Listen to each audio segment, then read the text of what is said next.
It was a calm afternoon in the heart of the African savanna. The golden sun hung in the sky, spreading its warm light over endless grasslands.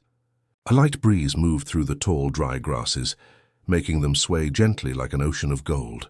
Birds flew above in wide circles, calling out to each other, while herds of antelope grazed peacefully in the distance. Everything looked calm, like nature's perfect balance was in place. But hidden beneath this calm beauty, danger always lurked. The wild is unpredictable. Every day, life and death walk side by side here. And on this day, a story unfolded that few people could ever imagine. A story of love, desperation, and a silent plea for help that crossed the line between human and animal. Not far from a small safari trail, a lioness was roaming with her young cubs. She was strong, powerful, and proud, yet her eyes carried the gentle watchfulness of a mother. Her cubs, still small and playful, ran around her, chasing each other, pouncing at invisible prey and tumbling over in the dust. To them, the world was one big playground, and their mother was their shield, their guide, their teacher. The lioness led them toward a shady area near a cluster of trees, where a small patch of soft ground lay hidden. She was cautious, but the cubs, filled with energy, did not notice the dangers around. They ran ahead, their tiny paws kicking up dirt, their playful growls echoing in the warm air. Suddenly, one of the cubs strayed too far. It stepped onto a patch of wet soil that looked ordinary but was not. Beneath that thin layer of ground lay a deadly trap, quicksand. In the savanna, such patches appear near riverbeds or after heavy rains. To the untrained eye, it looks like solid earth, but in truth, it is a pit of loose, watery sand, ready to swallow anything that falls into it. The cub took a few steps forward, and in seconds its small body began to sink. At first it thought it was just mud and tried to pull away. But the more it struggled, the deeper it sank. Its tiny paws disappeared, then its legs, and soon the sand had gripped its belly. The cub let out high-pitched cries, calling for its mother. The lioness froze. She turned sharply, her ears rising, her eyes wide. She heard the desperate cries of her baby. With powerful strides, she ran back toward the sound, her muscles tense, her heart racing. When she reached the spot, she saw her cub stuck, helpless, its frightened eyes staring at her, begging for rescue. The lioness leapt forward, growling, and tried to pull the cub out with her teeth. She grabbed the scruff of its neck, tugging hard, but the sand was too strong. The more she pulled, the more the cub whimpered in pain. She tried again and again, circling the pit, scratching at the edges with her paws, even stepping in a little. But the ground threatened to pull her in, too. She could not risk losing herself along with her baby. The lioness let out a deep, heartbreaking roar. It was not the roar of power, but of sorrow and helplessness. She looked around, desperate for help, though she knew none would come. In the wild, no animal helps another in such times. Predators and prey alike know that survival comes first. But that day, something different was about to happen. Not far from the scene, a wildlife ranger was patrolling the area. His job was to monitor the animals, protect them from poachers, and ensure the safety of both wildlife and visitors.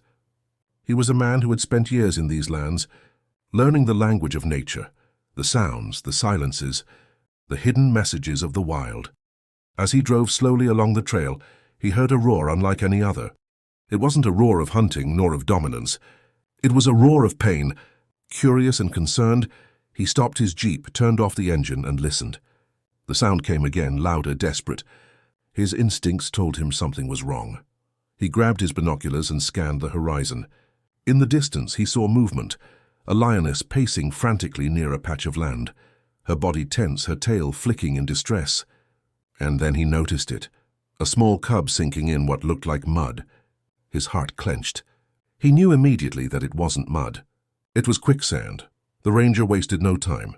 He started the jeep again and drove as close as he safely could. As he approached, the lioness noticed him. She turned her fierce golden eyes on him, growling low, warning him to stay back. But then something extraordinary happened. Instead of attacking, instead of chasing him away, the lioness stopped. She looked at him, then looked back at her cub, then back at him again. Her growls softened into low rumbles, almost like she was speaking to him, pleading. Her eyes told a story clearer than words could ever do. Help my baby. The ranger's heart pounded. He had seen many things in his career, but never had he felt such a direct, desperate appeal from a wild predator. He knew the risks.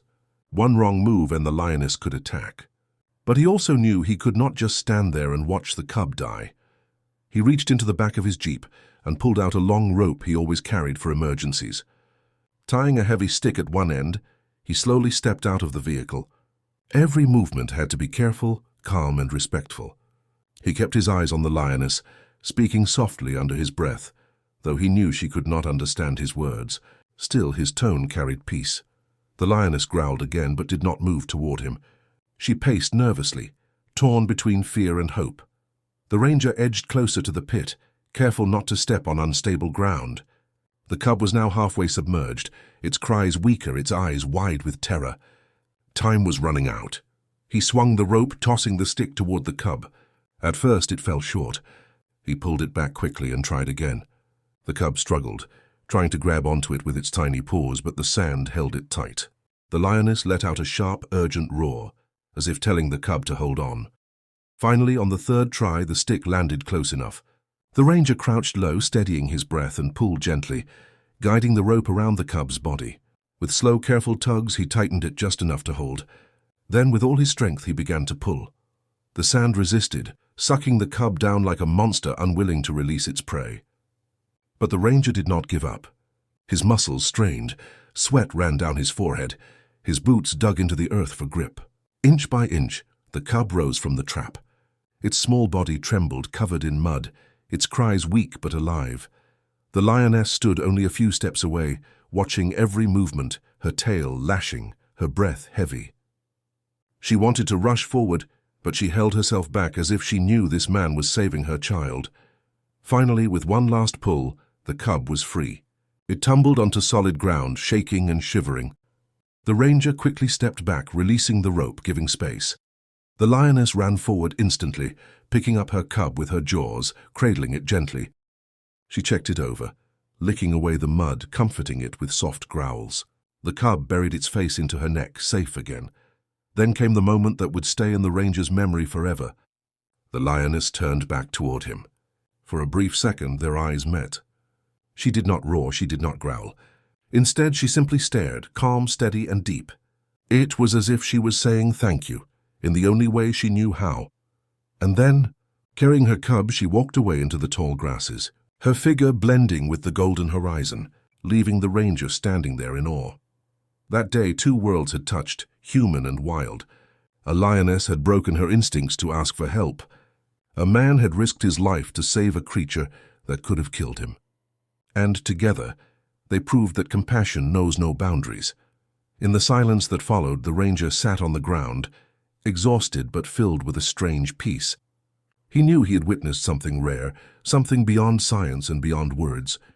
The bond of a mother and child had crossed species, and he had become a part of it. The savanna returned to its calm rhythm. Birds called, the wind blew, the sun began its slow descent. Life went on. But for those who knew the story, it would never be forgotten. The day when a lioness begged a ranger to rescue her cub from quicksand. If you felt moved by this incredible story, and you'd like to hear more amazing tales from the wild, don't forget to support this channel. Please like the video, share it with friends, and subscribe so you never miss another adventure. Your support helps us bring more stories of nature's wonder straight to you. Until next time, stay curious, stay kind, and keep listening to the whispers of the wild. If you felt moved by this incredible story, and you'd like to hear more amazing tales from the wild, don't forget to support this channel. Please like the video, share it with friends, and subscribe so you never miss another adventure. Your support helps us bring more stories of nature's wonder straight to you. Until next time, stay curious, stay kind, and keep listening to the whispers of the wild.